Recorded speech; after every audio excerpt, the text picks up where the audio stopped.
When you woke up this morning and opened your eyes, how do you know you're not still asleep?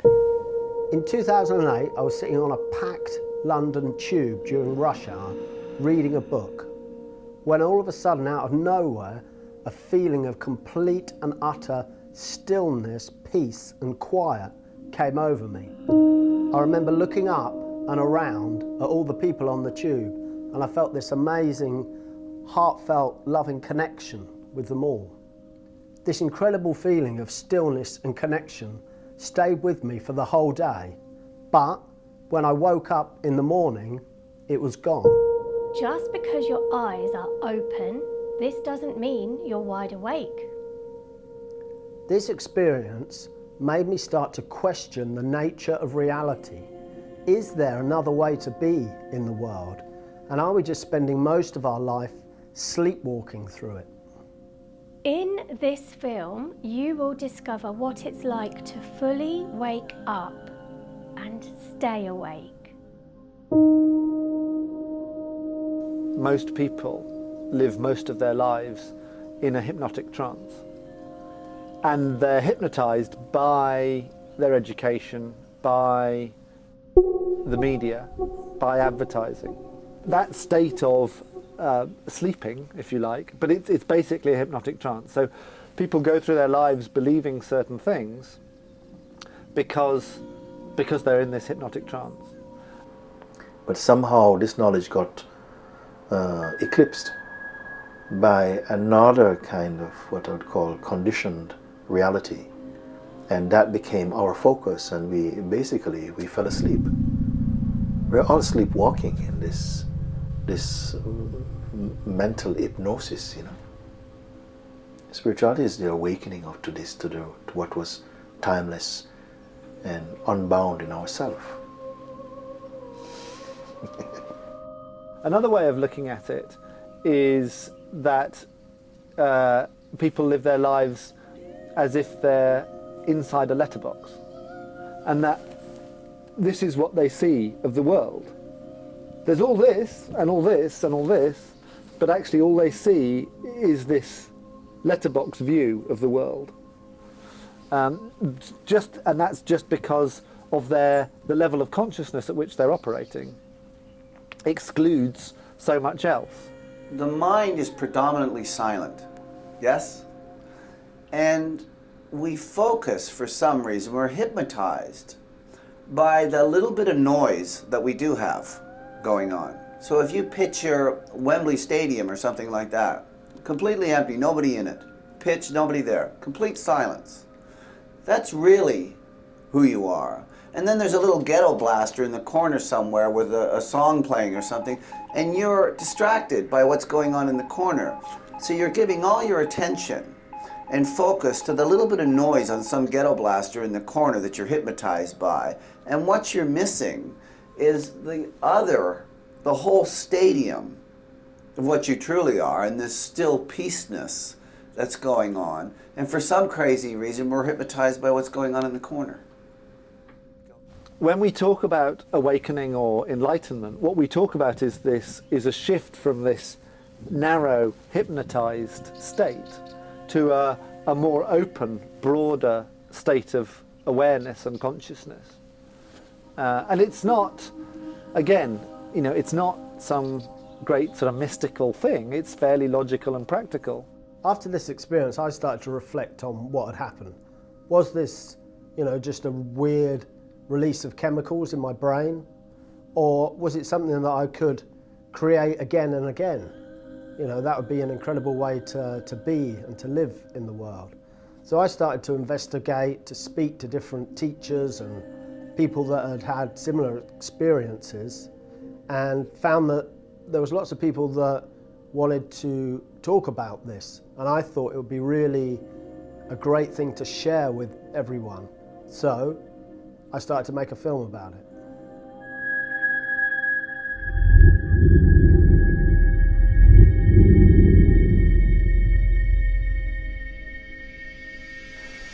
Waking up can happen to absolutely anybody. Life's magic. in my experience. And the more you wake up, the more magical it becomes, the more dreamlike it becomes. And on many, many occasions, in the most outrageous of ways, so that you start seeing that this is not as fixed as it appears. It's really not. And you can see that your inner life and your outer life are linked in some way. Our true nature is spirit, and if spirit is continuous energy, if you think of energy, energy is neither created or destroyed. So to me, the way I look at things, energy is spirit, spirit is energy. And that's what we are. We're pure energy, manifesting a physical body here on this earth in order to advance our own consciousness, our own standing. What we're seeing is what you might call an evolution in consciousness. It's been going on kind of from the beginning, and we're reaching a point now, a kind of transition point to a much higher level. And by waking up, what I mean, and I think what most people mean, is that there comes a moment in your life where, for various reasons, and there are different constellations of factors that create this for people, there's a moment and people just go, there's something else to life that's more than just family, status, society. And it's something that relates to the hugeness and the wonder of nature and the universe. The precision with which nature is arranged is breathtaking when you pay attention to it. If gravity was any weaker, there'd be no matter. If it was any stronger, nothing would be expanding. It has to be within a very, very tiny range. And there's a whole lot of stuff like that. And if we were to be more anthropomorphic in terms of our experience here on Earth, the Earth is at exactly the right distance from the sun. If it was too close, it'd be too hot. If it was too far away, it'd be too cold. The moon has to be exactly the size it is, in the orbit that it is, to balance our rotation and so on and so forth. These things are incredibly finely tuned. And as Plato said, everything is much better taken care of than you can possibly imagine. And I'm with him on that. Yeah. For a long time, you look at the world, it's in such a state. There's so many problems, it's overwhelming. You say, how can we, AIDS, war, poverty, the environment, just endless, isn't it? And it's overwhelming. Is there one thing, like Archimedes said, you give me a pivot and I can move the world. He thought, what is the pivot? And I'm convinced now there is a pivot, and that pivot is oneness.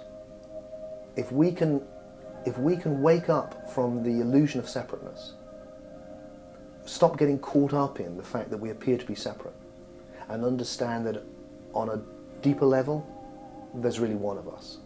There really is. That's not a fancy idea. That's the reality. There is really one of us, appearing to itself in many, many forms in the universe. And if we can meet then as one and separate, then we will solve all those problems. Because the love and the creativity that comes with that recognition, we can easily do that. I have no doubt about that at all. It's only because we're still so embroiled in the idea that we're all separate from each other, and therefore we're competing individuals, competing countries, competing cultures, that we don't do those things. So oneness, that's the key, is to wake up to oneness, and then to live it, and the living of it is the love. So I think when we look at suffering in the world and think, why does there have to be suffering, and where does suffering come from? I mean, I wish I knew the answer, right? But I also think the world could do with more love. I think there are not enough of us really taking a stand for love, really showing up for love in all situations. Too many of us are a little bit hooked on conflict, or a little bit hooked on drama, or we're hooked on a kind of self-protection. So I don't really love myself, but the way I'm going to take care of myself is by making it hard for other people to get near me. So we're creating separation all the time. We're not open all the time. There was a great scene in Blackadder once where Blackadder was going off exploring, and he was handed a sheet of paper which he opened up and found, and he was told, the foremost cartographers of our time have prepared this map for your journey. And he opened it up and it was a blank sheet of paper. And it's kind of like that, you get to the edge of the map, it's like there's nothing left. But actually there is a new map, And we need to evolve the level of consciousness in order to be able to read that map.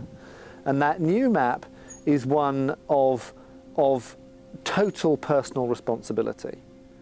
Not in an onerous way, but in a way that we actually have to take complete responsibility for ourselves, and we have to take complete responsibility for all of life. Not all on ourselves, but in a team. We have to have this collective sense of responsibility for life, for all of life. We've replaced an inner journey with an outer journey. Commercialism, consumerism, looking for the outside objects, things, whatever it is, to fill the hole that's inside. And you can't fill an inside hole, something that you're missing spiritually, with a car, a boat, a house, whatever it is. That journey you have to make yourself and look inside. If our minds and our brains are very full and very busy, we have to clear some of that out first before we can get into a space of stillness and silence. And if we're in a place of stillness and silence inside of us, we have room to accommodate others. Whereas if we're not, we don't. This whole awakening is really in the physiology of our body, in our cells, and our cells just know when it's time for spring to happen. Just like a seed, you put it in the ground and it knows when spring happens, it just bursts forward. And I think what's happening on the planet now is that we've gone through dark winter and people are just getting this inkling inside. They don't know why. Spring is coming. It's like, it's happening. After the darkest night is the brightest dawn. People have those waking up moments in different situations. It could be in an ecstasy rave where the sun just lifts on the horizon, or suddenly there's a groove in the dancing and the rhythm, and people just know that something's happening that's just more than who they are. Or it can happen with a grandparent changing the nappy on their grandchild. Living in landscape, working with a team of people that works for you, or just getting older sometimes. Something happens to you, or being ill, or nursing people, just something happens to you, and bit by bit by bit, you're waking up. It can happen through illness, when we are forced into silence and we have to look at what's happening inside us. Most of us look for points of reference outside of us. So it'll be things happening in our environment, or people we talk to, or whatever it is. At certain points in our life, we're forced to look at what's happening inside us. The thing that then happens, which is what I'm interested in, is do you choose to notice that you've woken up and stay with it and work with it, or is it just one of those moments that passes by? Oh, that was nice. Like, that was a nice movie. That was a nice concert. Enjoyed that view, enjoyed that holiday. Or do you go, wait a minute, I woke up to the fact that nature and the cosmos have some wonder in it. I don't know what it is. And if you wake up in that way gradually, then you know that you're both an ordinary person dealing with life, and at the same time your context is this fantastic cosmos.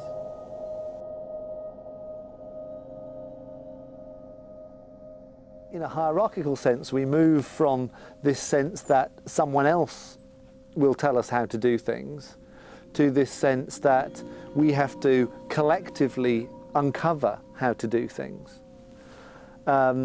We have to communicate with everybody, and we have to shift. The biggest shift is the shift from fear to love. We have to learn how to be with and live with love in all situations. So instead of responding fearfully to strangers, to difference, to the unknown, we have to learn to respond with love. And that's the fundamentals of the new map that we need to create. We need to co-create. And I guess the co-creation is part of the map, the fact that it has to be co-created. that the answers aren't already there. Can anybody wake up then, or do you have to have special powers or qualifications? Do you have to be some kind of wise teacher, or can this just happen to normal, everyday people like me and you? I believe that the seat of all spiritual experience and the seat of the soul is actually the right side of our brain. When people talk about spiritual experiences, what they're connecting to is the right side of their brain. Most of my life was spent trying to make something spiritually happen to myself, because I've been kind of obsessed with my own spiritual development and human development for my whole life.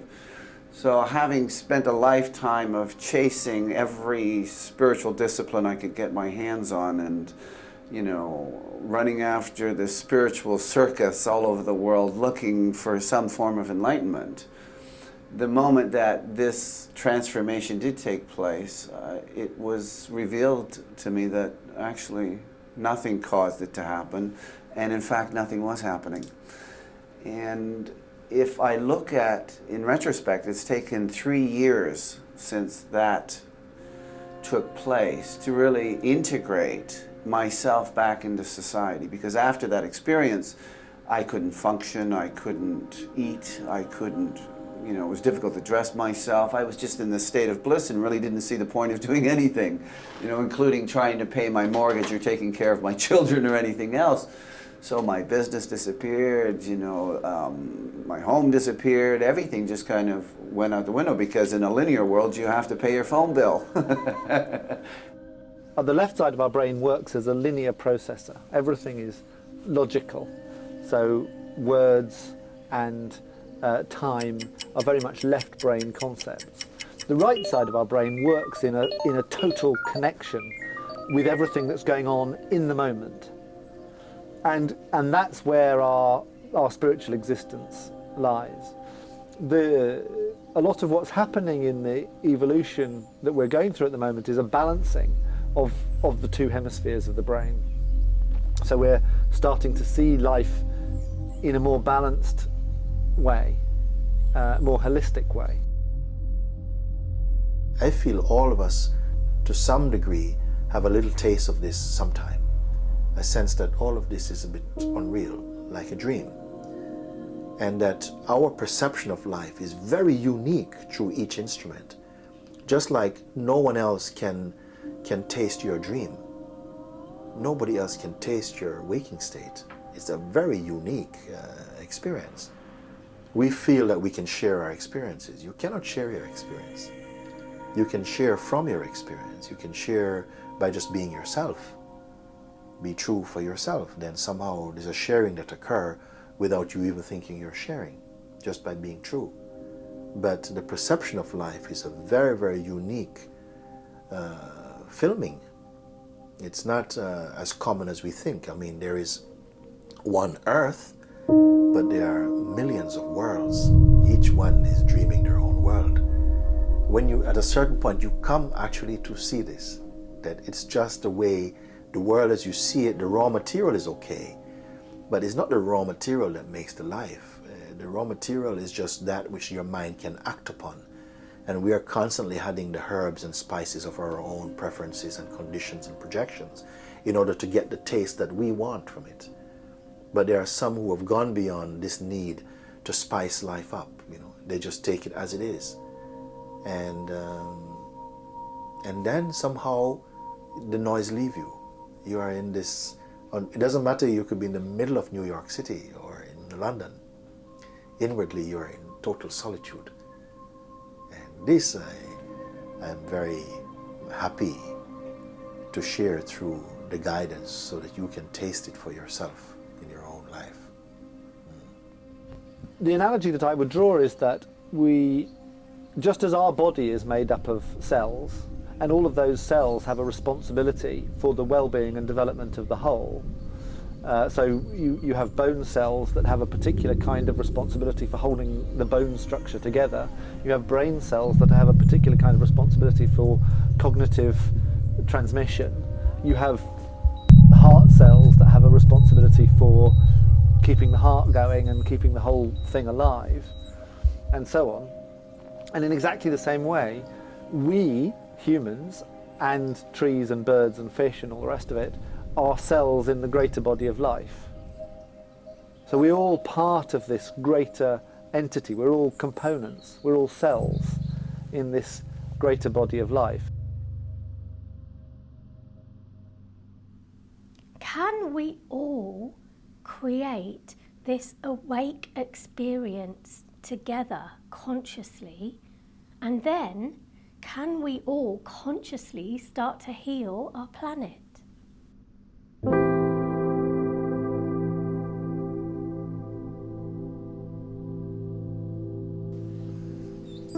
We're brought up, on the whole, most people are brought up to believe in a very limited set of possibilities. We're brought up with our parents' sense of possibility, and we're brought up within a framework of possibility, and that possibility, of course, is limited by the framework that those people were brought up with. So we have this, and it's probably bigger than the people that brought them up. And each generation, that frame of possibility gets bigger. And along the way, there are a few enlightened souls who tell a different story, who see possibilities way beyond their peers, Einstein or Buddha, or people who were operating beyond their time. And in some cases, those people have the skill and the ability to articulate that possibility in a language and a way which a lot of their peers can understand. A lot of the people who are around them can understand. And they help society to move on. And at an individual level, what we're talking about is people shifting from a sense of being a small cog in the machine to understanding their true potential. In many ways, our life's not as long as we think it is.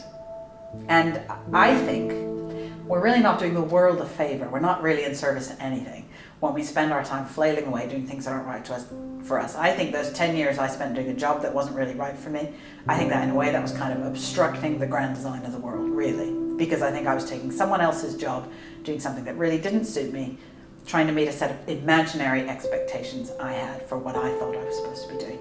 And the release of energy that has come from taking myself out of that environment and allowing myself to pursue what I love has been extraordinary. And I have been tireless, really, the last few years.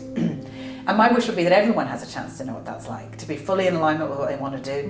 I mean, I had a coaching client very early on who asked me probably the best question I've ever been asked as a coach. He sat down to interview, big kind of senior exec, very, very powerful, and he was a real kind of like, who are you? Kind of, he sort of sat down like in a kind of, you've got 15 minutes, don't waste my time. And he asked me some questions, and he said, I want to ask you a question. What's the real secret? What's this secretly all about for you? What's it really, what's the secret about it all for you? Really smart question. And I said, the secret is I would do it for nothing because I like it so much.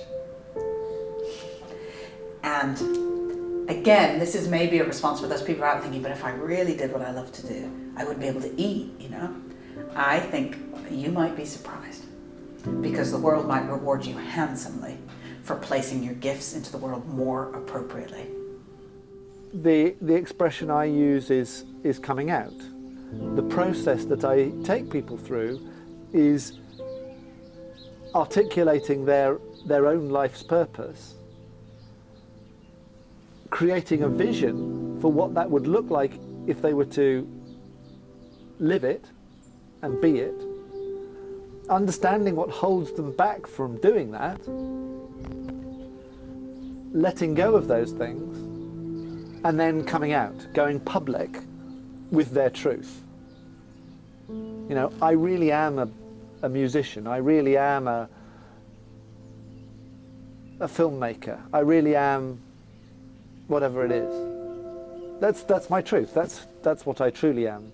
And then once you do that, once you go through that coming out process, you open up to this extraordinary level of possibility and learning, you know, beyond anything that you could conceive of in this closed down, narrow, cog in the machine state. And life becomes, instead of being circular loops, becomes this expansive journey, and amazing. And you know, many people achieve this. Some people late in life, some people early in life, some people not at all. Some people put language to it, and many people just do it without putting language to it.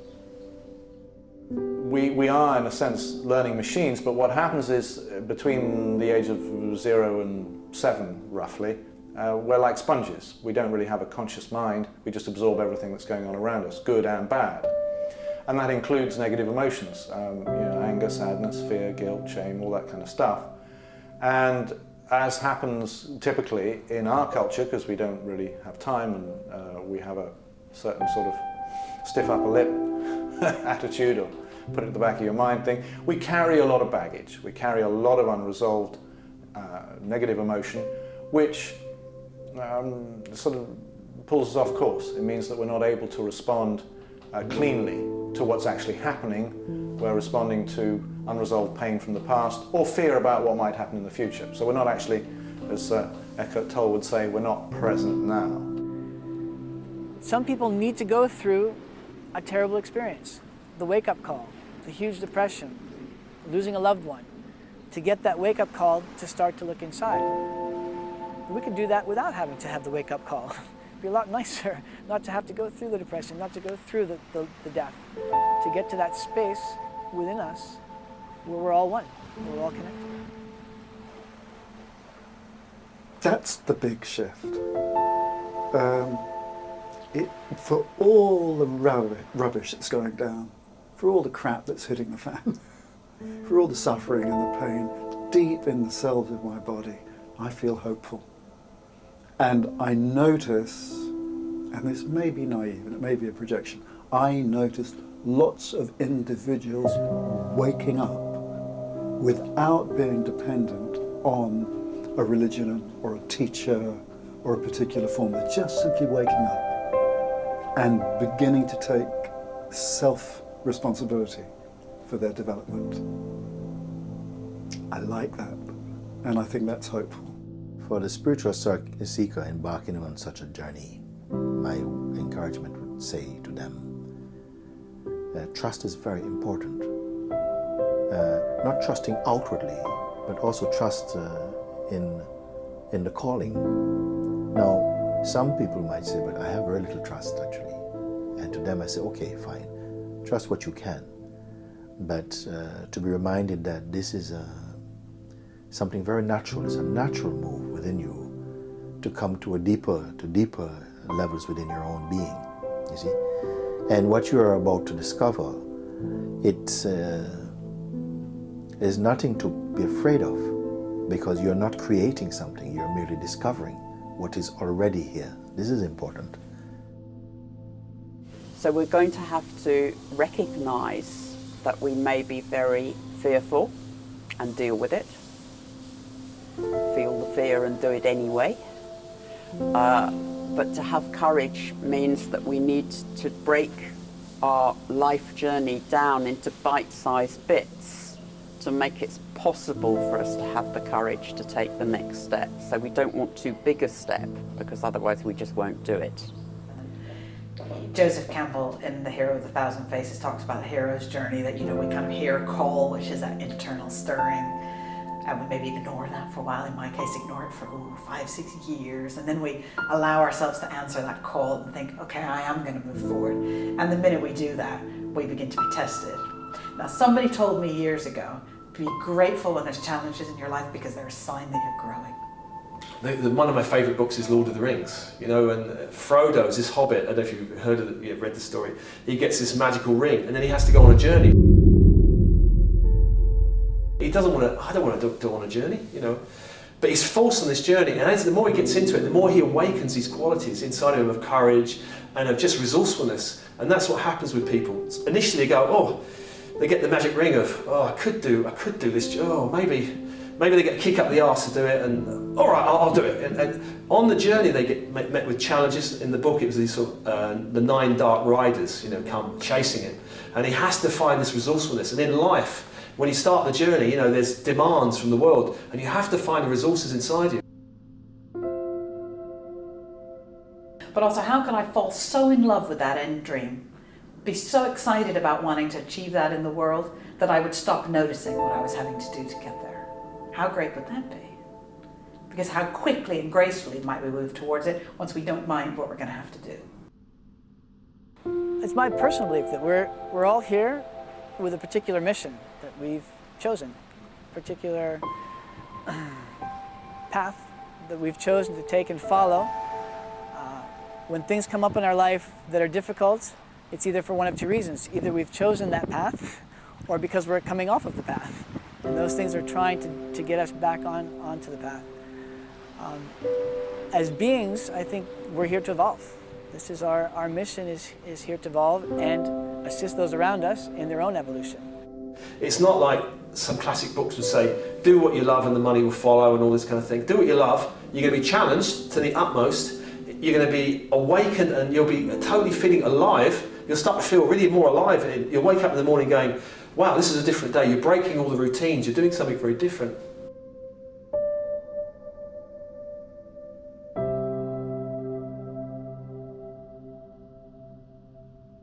I'll give you an example. I was coaching a guy who was earning £400,000 a year as a banker. And he says, basically, I'm bored and my life's not really good. And I have all these demands about money. His solution was, I need more money to sort out my life. And I was saying, are you sure? Is that really what you want? And he was certain this is what he wanted. Now, he would not move at the moment, yeah, because if you imagine, he's getting paid £400,000 to be bored out of his life. What's it going to take to move it? You know, he's got £400,000 and he's bored. He's going, well, you know, maybe I could put up with a lot more boredom. If we amped up the pain of that boredom to such a point, he would move. Using an example, just say as a child you had special abilities and you said, I can see colors around people, and someone says, no, you can't. Well, you say, okay, I guess I can, and you've taken away that permission. You've stopped giving yourself permission to do things that other people you thought couldn't do. And we go through our lives removing permission in order to stay with society. Society's job really is to keep everyone more or less on an equal footing. Anybody starts to stick up and there's somebody there to squash them back down. So my number one recommendation to people who are coming to see me is if they suddenly find themselves starting to stick up, change your peer group, right? Because they don't want you to stick up. They don't want you to be different. You need to find a peer group that's going to be allowing you, giving you permission to give yourself permission to change and grow and start to use your abilities that you haven't been using up until now. You know, there's two classes of people when I coach people. They will move because of the carrot. Would you like this dream? You know, tell me your dream. Would you like it? Yes, I'd love it. Okay, would you like to move towards it? Yes. Would you like the next step? Yes. They're the carrot kind of, you know, the carrot kind of people. And if you get another kind of person, the pain stick kind of person, you go, would you like this carrot? You go, oh no, mate, I haven't got any energy for that. I've got all these demands. Right, the only way to move them is more pain. Okay. Think about being in your job for the next 20 years. Oh, God, I can't, oh, it's so painful. And I amp it up to such a point that they go, I'm out of here. Do you see the point? When we come out to follow our true purpose, we identify our true contribution, our true responsibility to the whole. And if we turn out to be a musician, then part of what we're doing is connecting into that whole. That's part of our role as a musician. We're helping other people to connect at a spiritual level. Any artistic endeavor is about the communication of spirit. So a dancer or a musician or an artist or a filmmaker is connecting into spirit or distracting. That's the choice that any artistic endeavor has, is to make that connection to spirit. And you know, I mean, great art always connects to spirit. If it's not great art, it's distraction. It's, you know, it's wallpaper. It's the stuff that distracts us from spiritual endeavour. Soap operas or, you know, pulp fiction or whatever it is. So,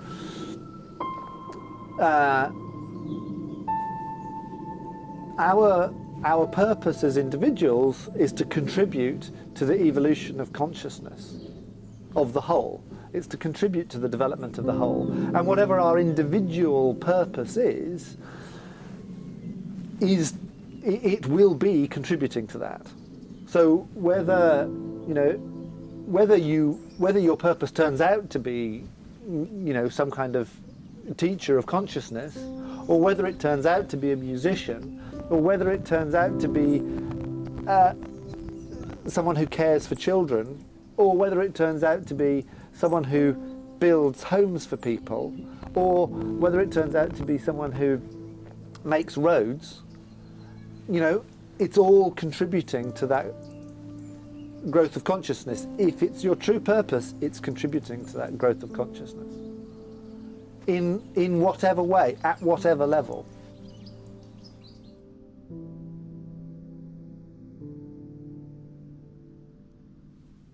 I think what I learned from doing these interviews and making this film is that it is possible to reduce the noise in our head, to be more connected, to have more stillness and peace. And it's, you know, it's not just the experience for the wise guru or the person meditating in the cave, but we have to really want that. We have to put in the practice and the daily, you know, discipline. So whatever it is that works for us, whether it is breathing or ice baths or meditating or dancing, we need to do that day by day by day and notice when we're connected, notice when we're awake, notice when we're alive. And then, you know, bit by bit by bit and day by day, change starts to happen to us.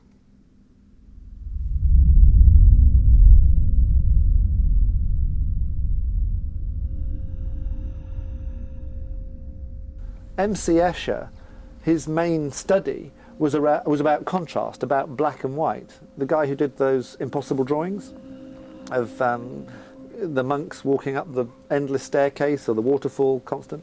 His real study was about contrast, about, you know, the fact that black cannot exist without white. And we can't become aware of our tension until we feel relaxed, until we know what being relaxed is. We can't become aware of love until we have an experience of not having fear.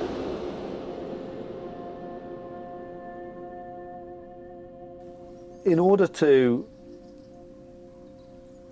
notice our intuition, we need to give it a bit of space to exist and allow that right side of the brain to have its voice and to build up our confidence through practice.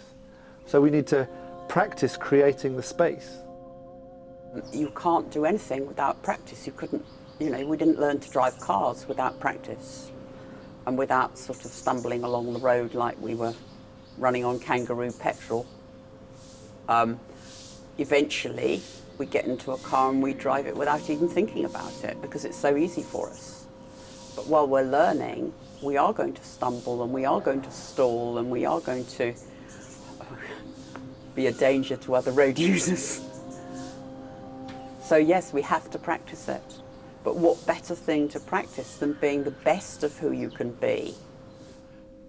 But the traditional teachings have always said it's practice. You know, practice the spiritual practices and you will see the benefits. And you need to be consistent. It's like going to the gym. If you go once, nothing will happen. So do your meditation, do your breathing, do whatever it is that you do, and do it every day, and bit by bit, you'll notice the difference. Somebody told me years ago, it goes like this, order priority: dreams, goals, plans, effort. So there's the thing you want, the dream, there's the goals for how you're going to get to achieving it, the plans for how you're going to reach those goals, and then there's the kind of legwork to get there. And most of us are spending all of our time dwelling on the effort as a way of talking ourselves out of the dream, like, oh yeah, well, I'd love to run a marathon, but I wouldn't want to do all the training. Why don't you focus on the marathon and then you won't mind training so much?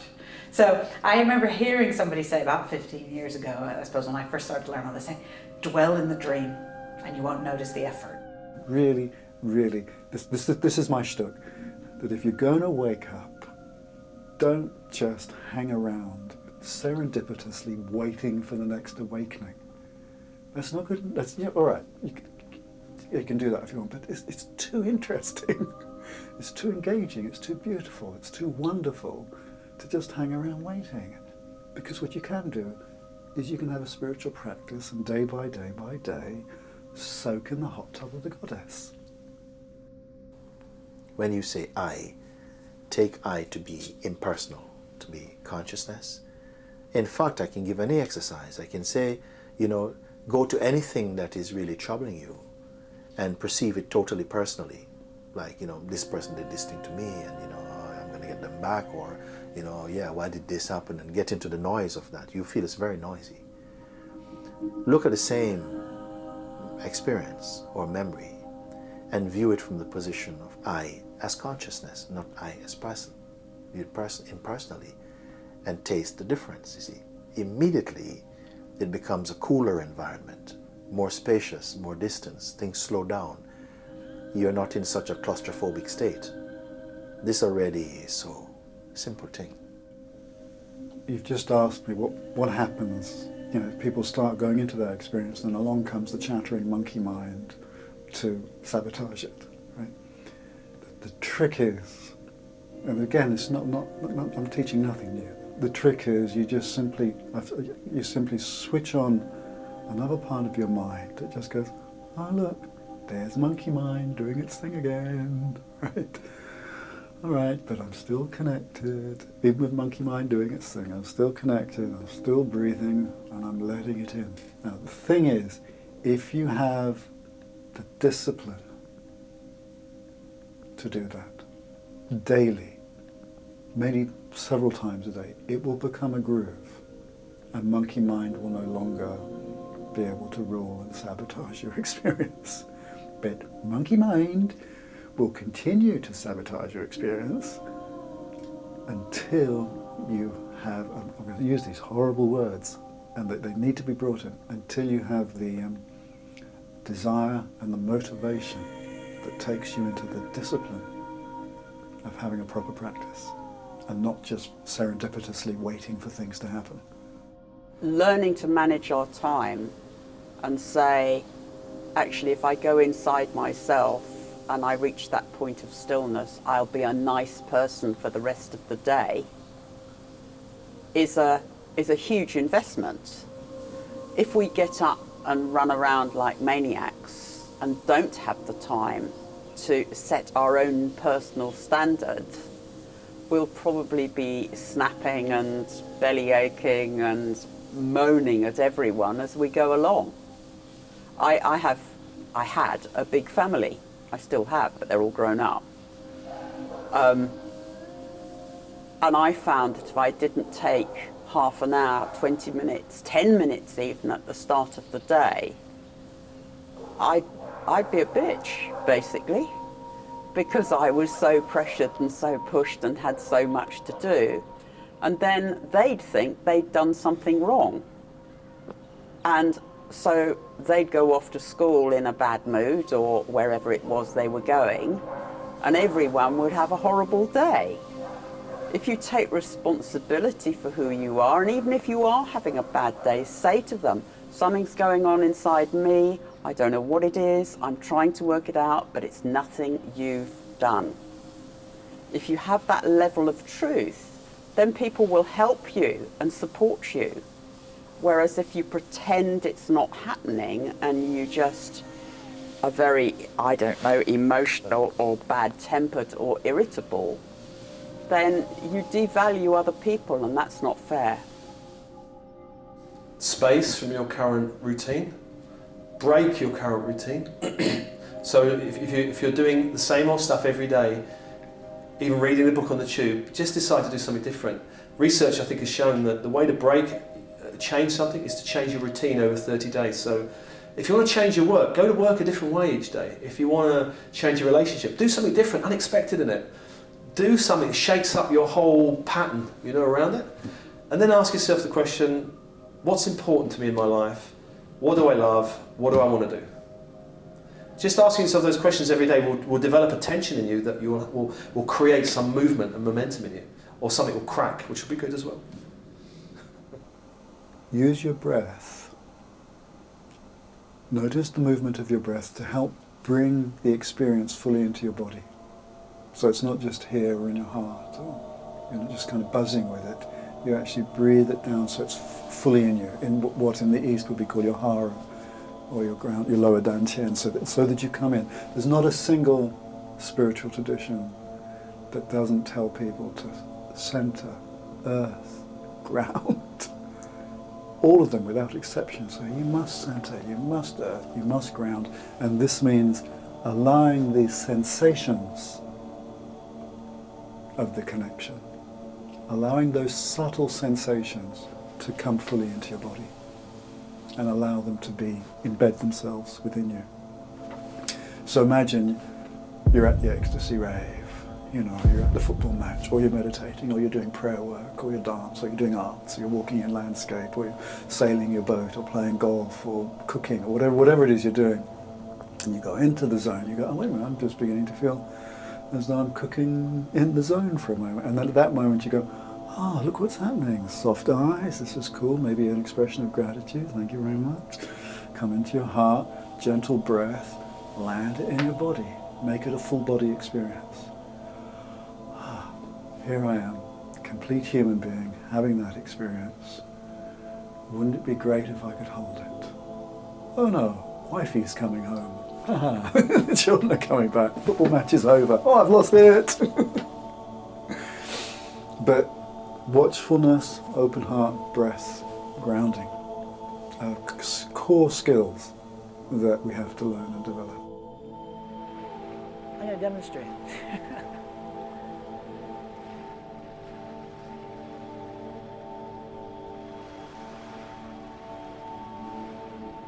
It's allowing yourself to go to a place inside you that's also connected to everything else. And when you get to that space and you feel the connections going out, it's like a nuclear explosion of light and love. And you go to that space and it's just always emanating. It's just always emanating.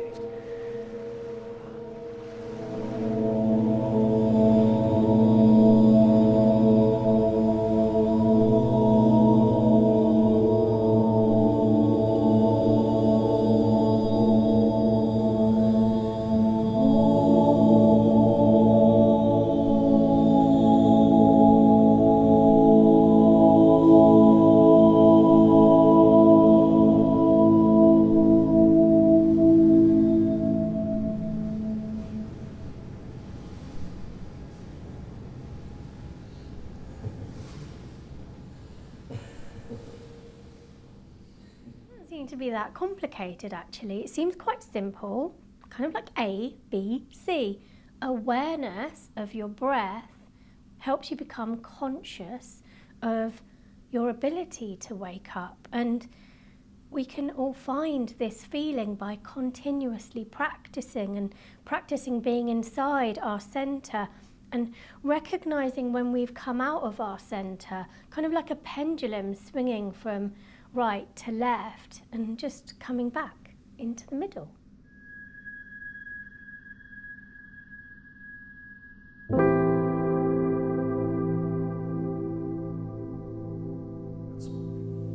If what you're doing is working, then continue. If it's not, change. So if you're saying things to people and they're getting really upset and beating you up, then stop saying it. Find another way of saying it. It's a work in progress. There isn't a one-size-fits-all. Each person is free to choose their route. And there are paths, some of them very well trodden, but you don't have to take them. You can make your own path. I mean, it's hard work, so. You know, that's what some people like. I mean, this is one of the issues that we have in the West is we carry this concept of no pain, no gain. So how much does it have to hurt? And the truth is sometimes quite a lot, because when things are working, we don't bother to make any effort. It's only when they stop working and we get a bit of pain that we go, maybe I should do something. And it looks like we're going to get quite a bit of pain. So it's important to know that there is an alternative, or that there are alternatives. And essentially they're alternative ways of thinking. Yeah. When we look at what causes people to stay stuck, for many, many years, for example, I used to say, I want to leave this job, but every year I'd say I'm going to leave this job, and every year I wouldn't do it. Well, what was really holding me back? Beliefs about what was possible. So if you imagine when you have a goal for yourself, the first question to say, in a way, is, do I believe the goal is possible? If you don't believe it's possible, you're very unlikely to do it. I could say to you now, I have a goal to be an astronaut. Yeah. Do I really believe I'm going to be an astronaut? No. Am I going to be an astronaut? No. If you think of our beliefs as being the kind of underpinning of the whole architecture of how we go about our business, if we don't believe things are possible, well then we're not going to do anything about it. If we don't believe we deserve the thing we want, it's not going to happen for us, right? If we don't believe we're entitled to it, it's not going to happen. If we think that we're helpless, other people can do things, but we can't do things, or there's no kind of hope for us. If we have beliefs that are rooted in those kinds of things, it won't happen. So, success is for other people, or, you get to do that, but I don't get to do that. That's just a belief, right? The best bar in town is in your head. All the chemicals that are out there are also in there, and by changing the way you think, you change the way you feel, which allows you to change your behavior, which means you get better results. So if you're operating from clarity and you're operating from now, you're going to respond to what's actually happening rather than to what was happening or what might happen in the future. So you make good decisions, or rather better decisions, or clean decisions based on what's actually going on. So I guess the thing about beliefs is, we rarely have one limiting belief. Beliefs rarely kind of travel alone. So I tend to think about beliefs being a bit like a kind of bunch of grapes, or like a tangled ball of yarn. It's not that we have this one limiting thought about ourselves, or about what's possible, or about life, or about the world. What really happens is that we have that, and it's kind of stuck onto this other thought, and this other thought, and then that's stuck onto an experience, and so there's a whole bunch of stuff that's all tangled up. And this is why so many of us find belief change difficult. This is why things like affirmations don't always work for us, because they're not addressing the whole belief system that we're believing is true, that's causing us to act in particular ways in the world. And so when I think about beliefs, I think, well, gosh, it'd be fun to change a grape. Imagine you're a bunch of grapes. It'd be great to take one limiting belief and change it, and that would be a result. But wouldn't it be even better to work your way up that whole bunch of grapes, find the stem at the top that's holding the whole lot together, change that for something else, and then a whole raft of stuff falls away. And that's where we see profound belief change for people. And we see what that makes possible. And that very often those beliefs they're really core beliefs about the self, or they're core beliefs about the worldview. Is the world a safe place? Am I safe here? Depending what you believe on that at the deepest level, that'll determine a lot about what's possible for you. Am I okay? Am I acceptable? Am I lovable? Those are kind of big questions to answer. And so this for me is when belief change can be so exciting for people, because what was previously impossible becomes possible, or what we were previously helpless about, we suddenly become capable of dealing with, or where we perhaps didn't feel we deserved, suddenly we deserve just as much as anybody else. And that for me, it's a great way of putting hope into the world, isn't it? And of making change possible. And so the work I do, especially the seminars I teach, is really all about that, about making hope possible for people. And then from that, making inspiration and action possible in the world for love. The way that the neural networks in our brain work is a little bit like pathways in a forest. The ones that we use the most become clear of obstructions and easy to navigate. And these are called habits. When we want to learn anything new or change a habit, we have to go off the path and maybe cut a new path straight through the undergrowth in our brain. What many of us do is we go round inside the forest, just round in circles, following the same path for a long time. And then occasionally we break out from the forest and we come out of the forest and we get to a cliff. We look up the cliff and we think, I can't go up there, I can't make it. And so we turn around and we head back down into the forest, and maybe we do another couple of circuits in the forest, and then maybe because the forest catches fire or for some other reason, we find ourselves back at the cliff again. And we clamber up and we get to the foot of the cliff, and this time we decide maybe we've got some help, or maybe there's just enough incentive, and we decide this time that we're really going to go for it, and we climb up the cliff.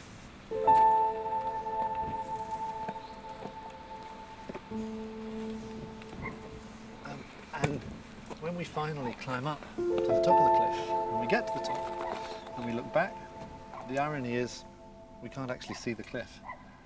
We've spent all this time, all our lives, imagining this great cliff face that was going to be so difficult for us to get past. And yet when we get to the top, the anticlimax is that it's almost completely disappeared.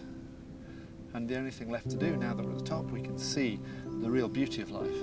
And all we need to do is go and enjoy it.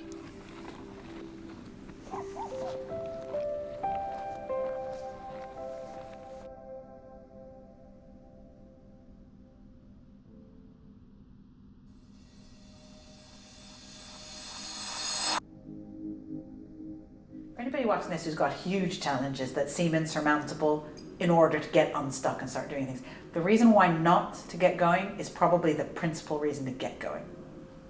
You know, the reason why not to do something is probably the major incentive to do it. How will it ever change if you don't change how you relate to it? The only way to move somebody who's stuck is either you help them find their dream and amp it up for them, or if they're stuck in a system full of demands, you have to amp up the pain so they can crack that egg, break free of that system. So then they can start to find some time for, now I've got a bit of time to feel what I want to do in my life. You know, and people who have been in this constant demand, they need usually some time of peace, reflection. They need some stillness to go, I don't know what I want. Stay in that place for 6 months or 3 months. You'll find what you want, you know. And their whole psyche has to reorientate around, what do I want? I've got no idea. And they have to go, all right, but I'll sit with it. The way I work when I'm coaching is that, first of all, we articulate the life purpose. And then we go on to articulate a vision. And then we identify what I call tensions. And the tensions are the things that hold people back. So the tensions might be fear of failure. It might be a relationship with your parents or your partner. It might be your location. It might be fears around money. So people will articulate a number of tensions. So we've created a vision, you know, this fantastic idea of how life could be. And then once, you know, when people are articulating this vision, there's some negative thoughts going on in their head. So you capture those negative thoughts and you say, you identify them, you put names on them. What are they? What do you call them? And then the coaching process is really one of releasing those tensions. And once the tensions are released, there's nothing to hold you back from achieving your purpose, and your purpose happens. You don't actually have to make your purpose happen. You really have to let it happen. Because as soon as there's nothing preventing it from happening, it will happen. Because our purpose has a kind of gravitational pull for us. You know, it's dragging us. And when we, you know, the further people are away from their purpose, the more tension they feel. So a lot of the tension and stress that people feel inside their bodies is actually this tension between who they are and what they're doing. And the only way to get to be at peace with yourself is to release those tensions and to live your purpose. Why not have a flexible mind? Why not be prepared to grow? Why not Be in pursuit of who you really are, even if it's only for 15 minutes a day. Why not wait any longer to have a happy life? You know, we don't need to wait for the kind of planets to be in alignment, or our bank balance to be perfect, or our spouse to be different, or, you know, our neighborhood to change. It's us that can change, always. We can always change in any situation. So sometimes when I've been confronted with challenges in my life, I've thought, well, this is what it is, but I can be more. And I have no idea how I'm going to do that, and I don't know where I'm going to get the courage from to do it, and I don't want to do it, and I want it all to go away. And I'm going to have to become more, because I'm the element that can change in my reality. And I'm the quickest way the rest of it will change. The greater the separation between their true path and the path that they happen to be on, the greater the tension. And obviously people respond differently to tension, but those who are very sensitive to tension and who are also a long way off their path will have the greatest need for anaesthetics. And anaesthetics certainly take the form of chemicals and alcohol or drugs or whatever, but they also take the form of other activities. Sports can be used as an anaesthetic, or other addictions, workaholism, or the media. The media can be used as an anaesthetic, soap operas and other things. So people in pain use anaesthetics to diminish the pain, the sense of pain, because it's more acceptable in our society, on the whole, to anaesthetise yourself with alcohol than it is to question the values that lead to it. And in fact, anaesthetics are more acceptable than hallucinogens.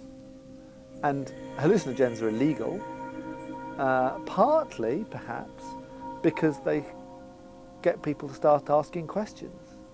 They get people to see alternative realities, whereas anaesthetics don't.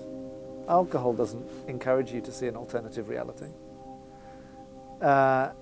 It just anaesthetises you from the pain. So is there some subliminal level at which the kind of chemical stimulants that might get people asking difficult questions are made illegal, and other ones aren't? Maybe so. I was one of those people, and I want to talk very, very carefully about this, who took LSD for mystical purposes. And you have to leave the whole of this in, right? I'm one of those people who took LSD for mystical purposes, and there was a lineage of intellectuals and educated, cultured men and women who took psychedelics in order to open up the gates of perception, and who did it very consciously, and who did not feel that society or the law had the right to dictate to an adult what they did with their consciousness. So I come out of that culture, and I don't for one moment want to support a drugs culture, but I do want to say that adults who are working with their own consciousness should be free to experiment. And there were a couple of these trips on LSD where I went into what was called a white light experience, which was pure bliss, flooding my brain, flooding my body. And for me, the important thing about that was that when I came out of the experience the next day and the day after and the day after, I 100% knew that what I needed to develop was being in that experience without using the psychedelia in order to open the gateway. And I did a 2-year retreat and became a dedicated meditator.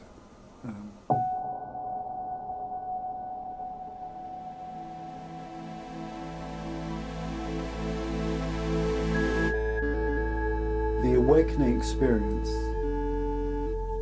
happens in different levels of intensity.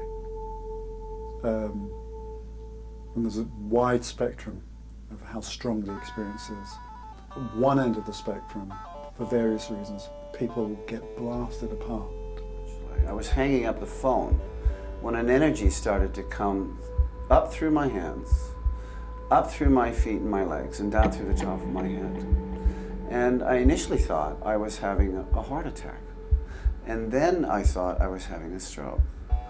And, you know, these fears continued to go on and on and on until I began to surrender to the fact that whatever was happening, there was nothing I could do about it. Their sense of identity fragments for a while, and they're just completely obliterated in this sense of ecstatic connection. I just let myself go and surrendered, and it was like dominoes falling, one domino after another. I surrendered my body, I surrendered my life, I surrendered my family, I surrendered my business, I surrendered my career. One thing after another, after another, after another.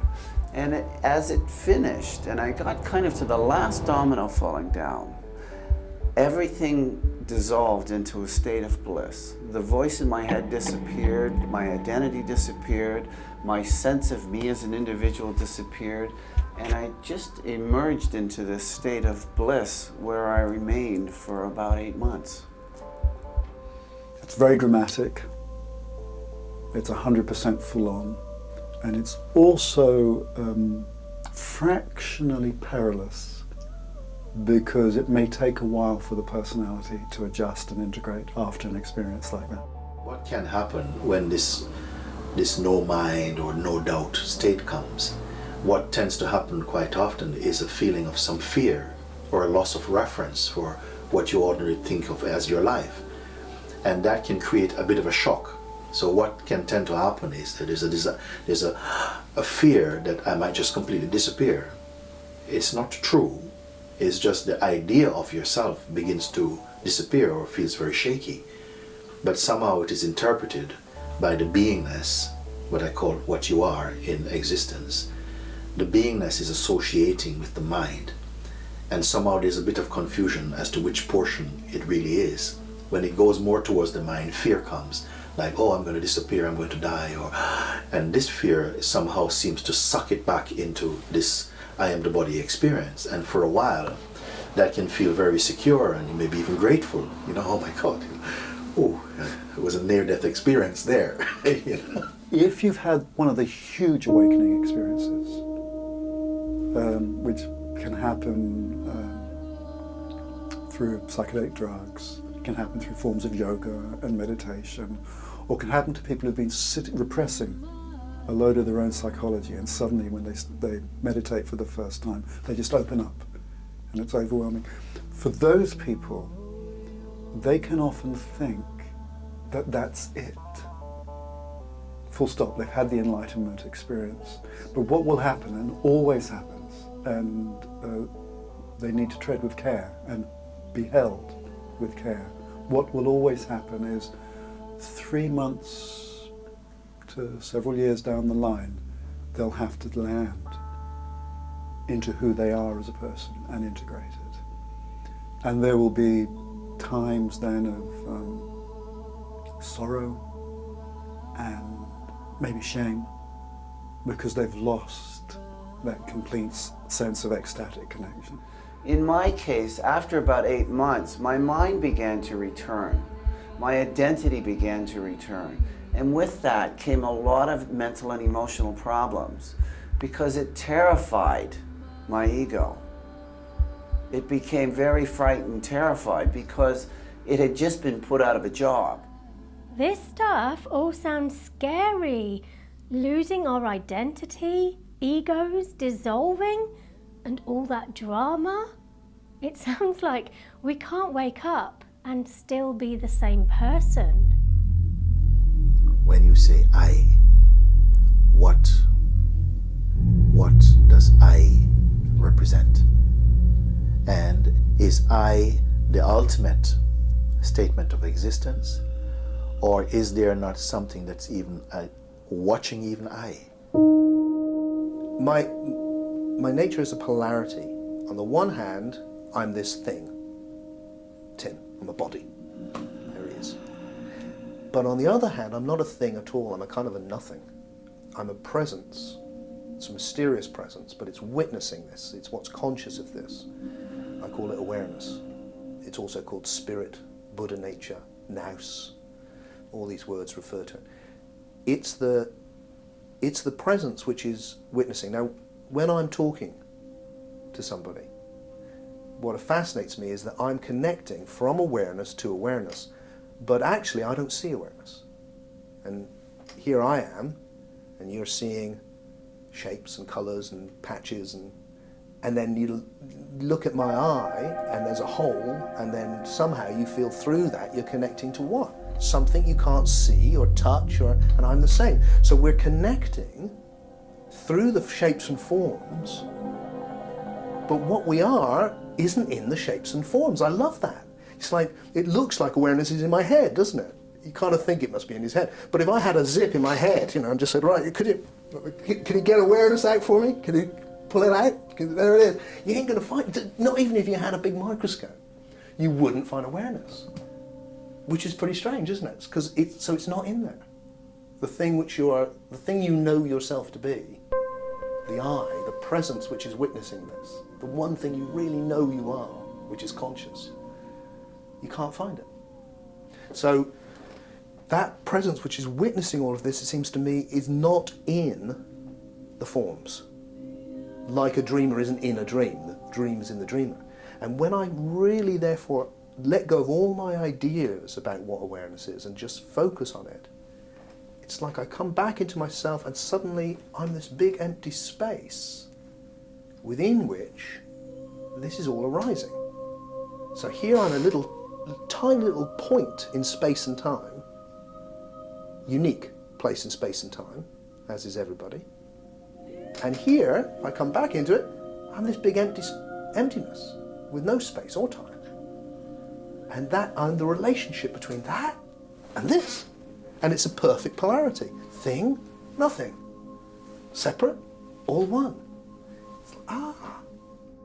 One of the basic skills of spiritual practice or spiritual growth is we all have to learn to be able to switch on that part of the self which can just witness. Have to learn to switch it on. And as I said earlier, that witnessing needs to be done softly and with compassion. There are some meditation schools and Western spiritual groups which just think being able to disengage is it. But that's actually, I feel, just clever dickery. I think the issue is to switch on the witness and watch with compassion. Now, I don't think that's a difficult thing to do. I think anybody who knows how to watch television and change channels knows how to do that. It's what human beings do. I reckon I can go into a pub or cafe or a bar and I can talk to people about witnessing, and there's going to be a guy at the bar saying, what are you talking about? And I'll say to him, well, you know those moments where you've been making love and you just get totally bored and you're just watching it happen mechanically? And you go, oh yeah, so that's it, witnessing. People do it. They kind of disengage from what they're doing and watch what's cooking, right? And all I'm saying is learn to develop that as a practice, but do it with affection. Those who are drawn and whose time has come to go into deeper layers of introspection, inquiry, seeking, it will feel right for them. Those whose time is for something else, it will equally feel right for them, you see? So my view is don't disturb anybody. Let each one is going, not artificial. You can pick fruits from a tree and ripen them in a cupboard, but they don't taste as nice as when they ripen on a tree. So my feeling is that each one, life is the great guru actually, I would say. And through life, we are being cooked somehow, prepared for higher and higher levels of consciousness. Let me put it, the cooking would be like that for me.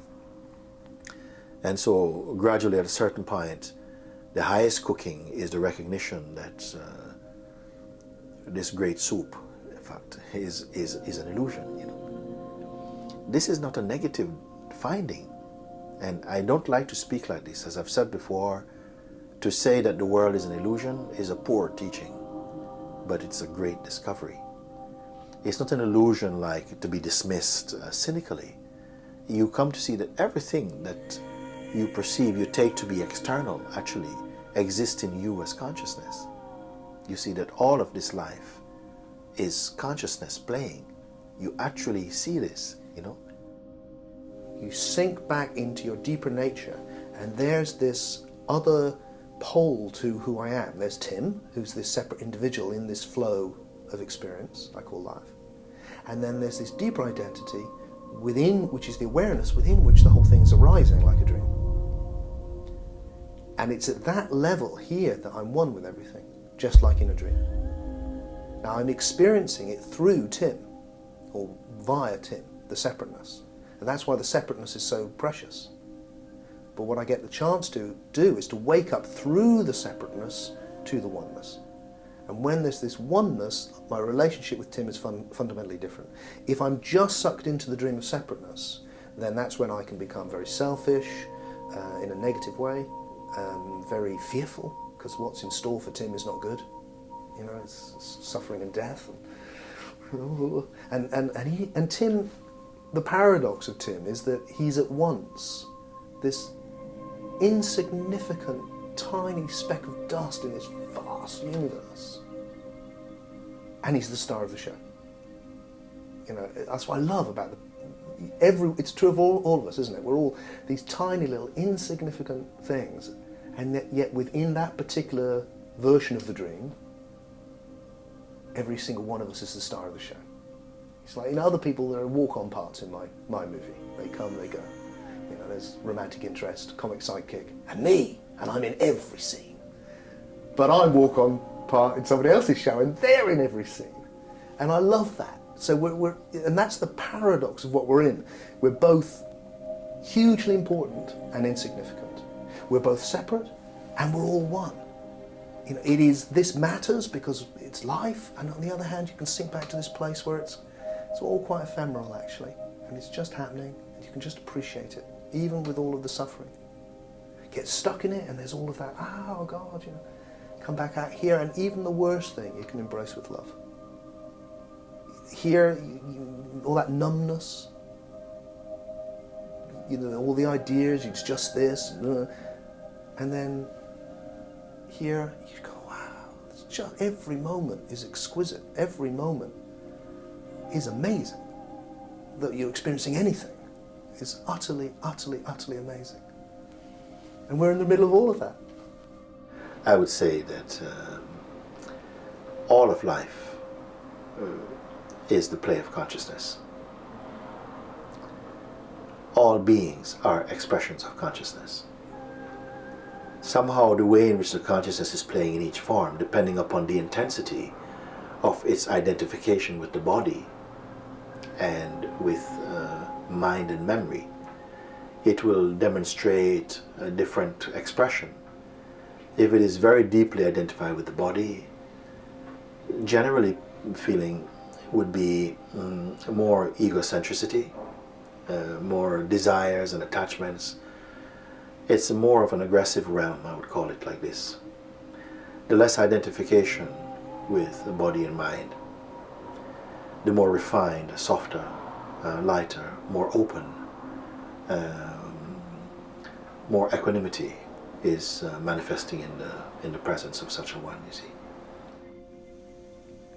And it's, again, I'm not saying anything new. Every spiritual tradition in the world was saying you need to develop this ability to witness and disengage. The witness that's watching is a very interesting part of your consciousness. Because can you imagine this witness who's watching everything in your life and is engaged compassionately? It's not a cold parent somewhere. This is that consciousness that's you witnessing and watching with compassion and love. Maybe that's really you. And maybe it would be great if that's how you were all the time. As you did your cooking, looked after your friends, did your work, cleaned the loo, Maybe that would be great. I think one of the things that one of the things that our society's been hooked on for a very long time is the idea of duality. And when you've been brought up within this box view of duality, it's very difficult to get the concept of oneness. But it comes back to our brain structure. So if you look at the two hemispheres of our brain, the absolutely remarkable thing about it is that they look like they've been sliced down the middle. They are completely separate, except for some connecting fibres called the corpus callosum. There's more connecting fibres in women, which is why women are better at multitasking. But other than that, the two hemispheres of our brain are separate. And the left hemisphere of our brain is the logical, linear, time, mathematical, process-driven, individual part of our brain. And the right-hand side of our brain is connected to everything. It does not see the boundary between my hand and the table, or the boundary between me and you. The right-hand side of our brain sees no distinction between me and the wider consciousness.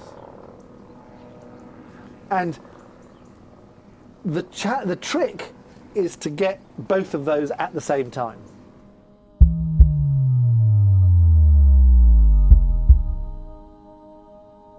Wunderbash Maya, Nesredashmach. Titi Malkutach. Nivietsi Vianaikana, Dubash Maya of Ar.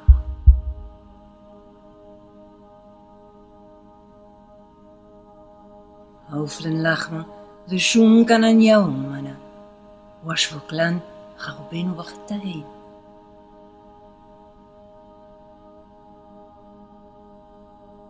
Hij kan het afgedaan, zo geen ga je ben. Umila tashlan, el nesjuna, el apadzan min bisha.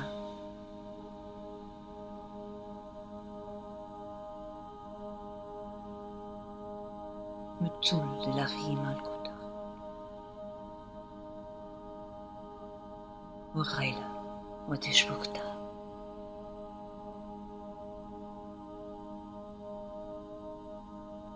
Lolom. Amen. Amen.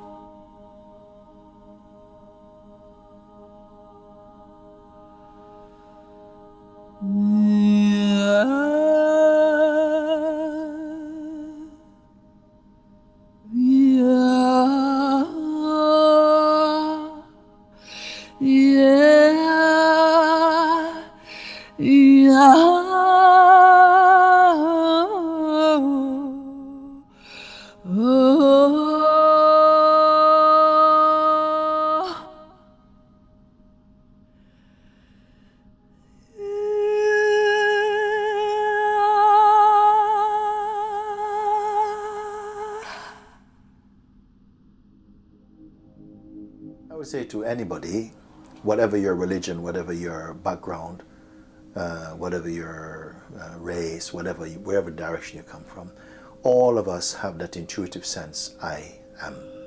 It's just there. Nobody gave it to you. That I amness feeling is really a sacred principle inside. If you start with just that feeling that is there already, you don't have to go and find it because it's there. When you feel I is the sense I am. If you don't allow this I amness to hold on to any other thoughts or concepts, just isolate the sense I am, which is just the sense of being. Just keep it to itself. Allow it to marinate in itself. Just like this. Anybody can do anywhere. You don't need a temple or a special place. Stay with that feeling. You'll feel other thoughts might come trying to call this feeling to play. But just disregard that. Don't judge. Stay with just that natural sense.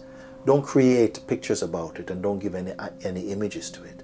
Just it's there already by itself. Let that feeling rest with itself. Just that.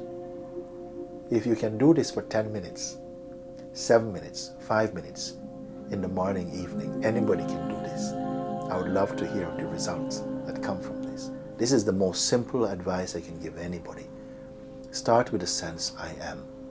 Don't say I'm a woman, I'm the daughter of some, the wife of so, I'm the husband. No descriptions unto the I am. Don't associate any job, any description, any title, anything from the past, present, or future. It's there. It's a pure sense inside ourselves. The feeling I exist, I am. Just stay with it. Don't associate nothing. In a short time, I would like to hear the report. And do this. First time you might feel a lot of thoughts are coming. They will not let the I am be by itself. Okay? But don't give up. Don't give up. And my message would be, actually everyone is amazing, has the potential to do amazing stuff with their lives. And if you haven't figured out how to do it yet, talk to someone. Find someone who has done something amazing with their lives and ask them how they did it. Because they're the people who can teach you. It may not be someone who works as a coach, but someone who can mentor you over a period of time, someone who knows some of the answers.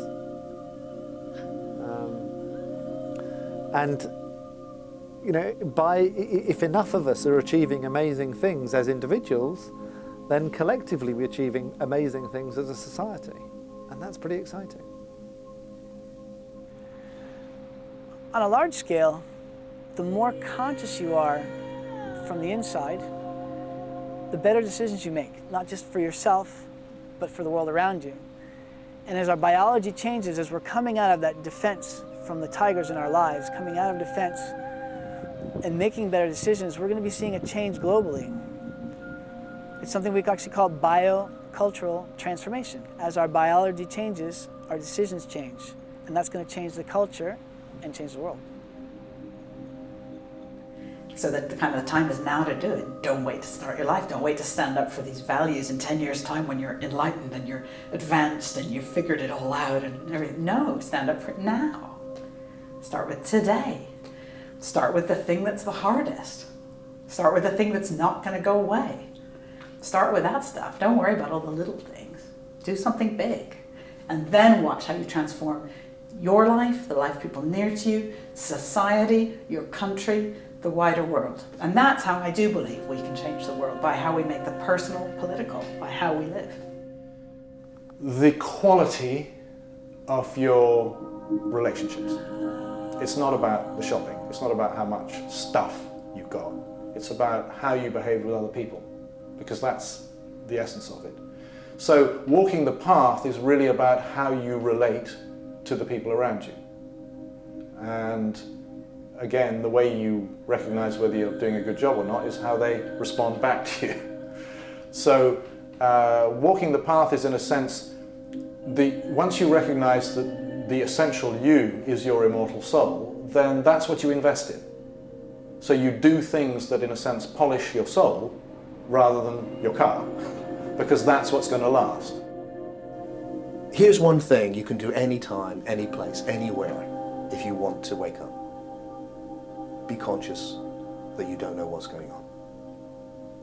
Real simple.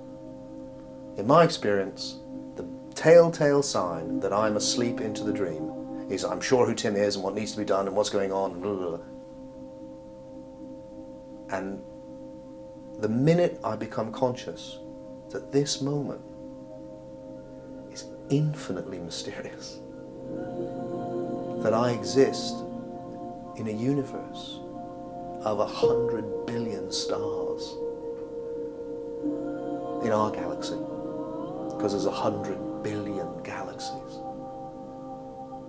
and that if I live to be 80, I will have 4,000 weeks to make sense of all of that. And suddenly I'm in a different universe. I don't know. And that not knowing is the most precious thing, because it opens up the mystery. And when I focus on the mystery, my consciousness changes and I start to become deep awake. And you can do that anytime, any place. Oh God, yeah, I'd forgotten. Oh, for a moment there I thought I knew. I'd forgotten the most important thing. It's this mystery. It's beyond my ideas about it. I am beyond my ideas about myself. And then I start to fall in love with the moment. Begin pursuing a deep, involved relationship with yourself, with who you really are, what you really want, and fall in love with yourself. Because you're all you've got in lots of ways. Investigate who that person is. Take a chance on yourself.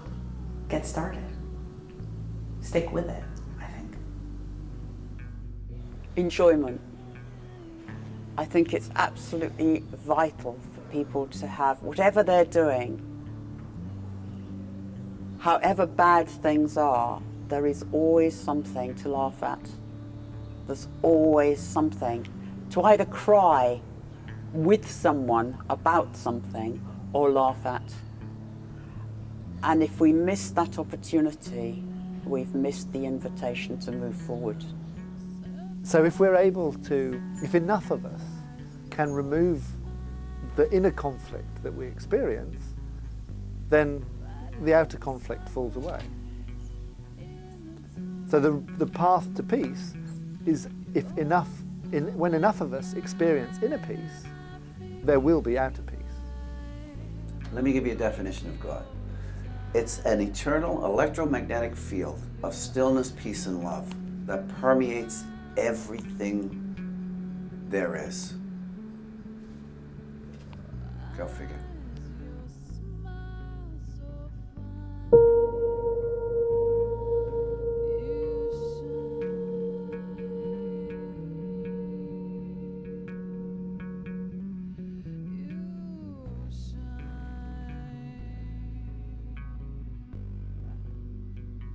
So Toby, it sounds like you've been on an epic journey with this film and making this film. How long has it taken you to make, and what have you learned from it? Hi Dipti. Yeah, thanks. It's been a bit of a journey doing this, and we started thinking about this, me and my friend Brendan, in 2008, and it's 2020 now, so it's quite a long time. But it's been about the journey, I suppose, and I've dipped in and out of this footage for a long time, never really knowing what to do with it, and for a long time it sat on a hard drive in Australia. It now feels the time to kind of put this all together and get it out into the world. Do you feel like you're coming out? Coming out the closet, yeah, yeah. As a filmmaker and as as someone that wants to help to create positive change in the world, yeah. Nice. Well, thank you. It's a good film. I love it. Oh, good. Thanks. You've had to watch it a few times. So. Have you got any wise words for everyone watching this film, just as a lasting thought? Wise words from me. Yeah. I think the main thing is practice. If you've heard about waking up or this kind of thing. I've known people, I interviewed people that have waited for something to happen for 40 years and nothing's happened, So if you're waiting for that kind of big peak experience, it might never happen. But what we can do is, daily practice, really, and find out what works for you, and if that's journaling in the morning or having a gratitude diary, or it might be a meditation practice, but it could be dancing or knitting, whatever it is that kind of connects you to the thing that is bigger than you and gets you in that kind of flow state. I think we all know when we're more awake and in the wonder of the universe and the world, really. So, and just, work on it. And, yeah. and love life and enjoy it. Nice. Toby, Yes. are you awake? Am I awake? Sometimes. Sometimes I'm asleep. Nice. Bye. Bye. And so, as we find ourselves beginning to walk a path of spiritual discovery and self-development, and discovering who we really are and what we really wish to become in the world, it's so often the case that at that very moment of answering our calling, we are tested. And every challenge, fear, difficulty, obstacle, limiting belief rises up to meet us all at once. And yet that can be a moment of transformation for us, where we can ask, let this be the test of all tests. Let this be the thing that settles it once and for all, that I am the real deal, and I will live as I believe, that I will continue the work of discovering my true self and what I'm meant to contribute in the world.